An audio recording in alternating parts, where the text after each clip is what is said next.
Good morning, students. Today I am going to continue my lecture for plus 2 arts political science, and the name of the chapter is US hegemony in world politics. Today we are going to discuss with you the new topic, that is India's relationship with US, that means United States. As all of you have already studied about US hegemony as a structural power, hard power, soft power. During the Cold War, there are two superpower blocks. One is United States of America and another is USSR.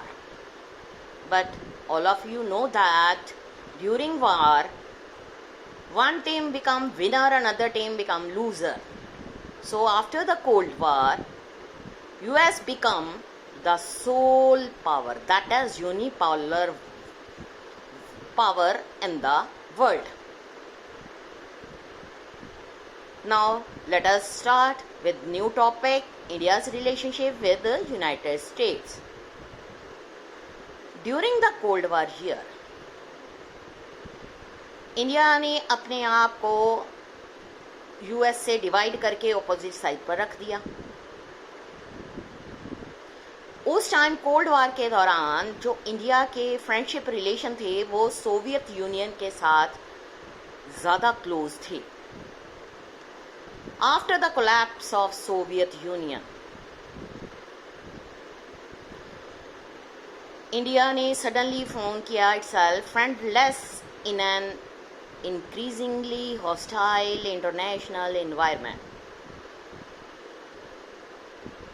ये एक ऐसा time था, या कह लो कि एक ऐसे years का टाइम चल रहा था जब इंडिया ने डिसाइड किया टू लिबरलाइज इट्स इकोनॉमी, यानी कि फ्री ट्रेड इकोनॉमी के बारे में उसने थिंकिंग स्टार्ट कर दी और अपने आप को इंटीग्रेट किया with the global economy.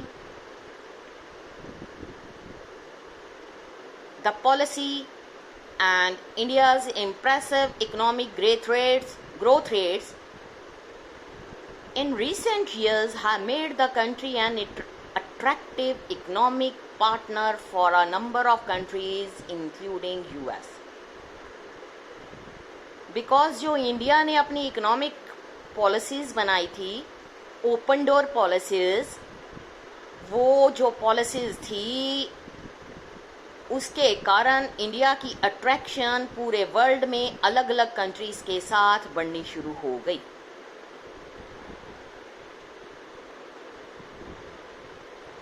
Now it is very important to know that during these years so many factors have emerged in Indo-US relations in recent years. जो ये फैक्टर्स हैं वो रिलेट करते हैं technological dimensions, role of Indian American diaspora. इसके अलावा these two factors जो हैं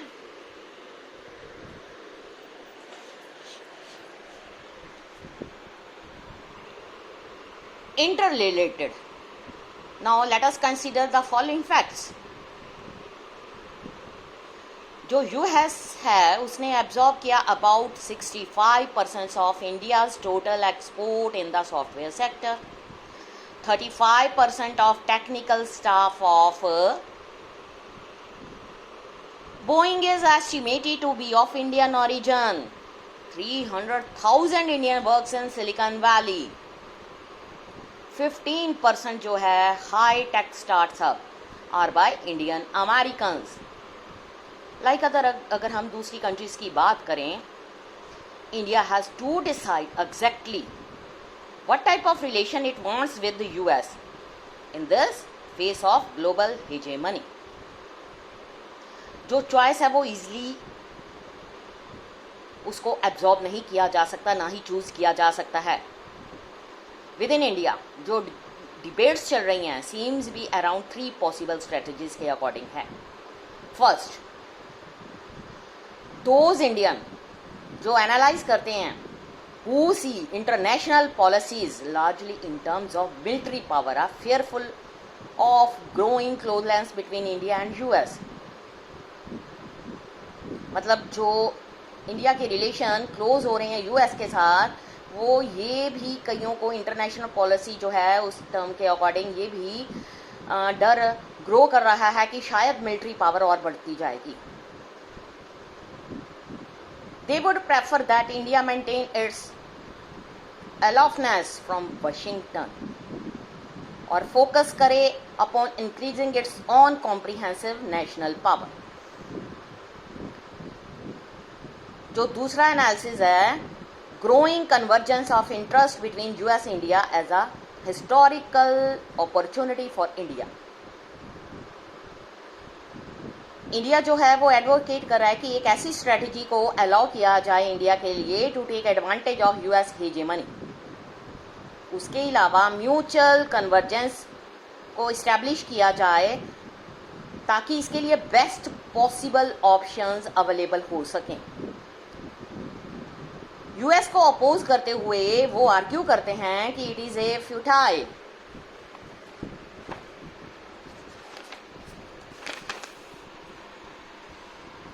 strategy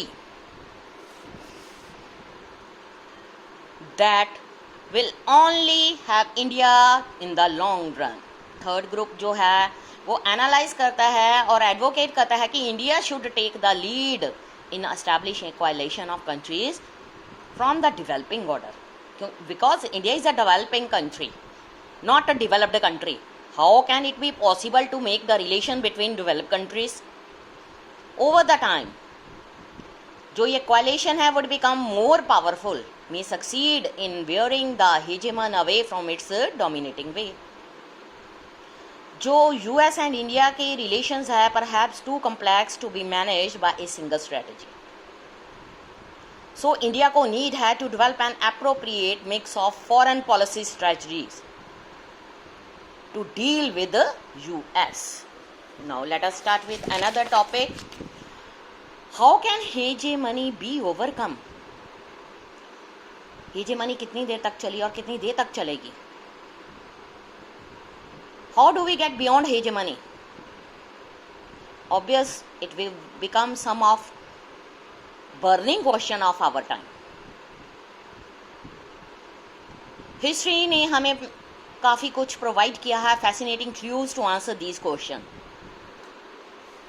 बट ये हैं अबाउट present and about future.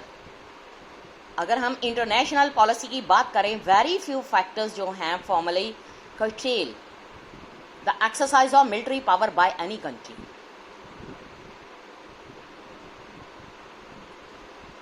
There is no world government like the government of the country। जो इंटरनेशनल ऑर्गेनाइजेशन जिसको यूएन बोला जाता है, it is not an international government और वर्ल्ड गवर्नमेंट। सो जो इंटरनेशनल पॉलिटिक्स है इज पॉलिटिक्स विदाउट गवर्नमेंट। सम कुछ यहाँ पर कुछ रूल्स नॉर्म्स होते हैं, call the law of war that restrict but not prohibit. But few state जो हैं वो अपनी सिक्योरिटी को इंटरनेशनल लॉ के अकॉर्डिंग बना रही हैं।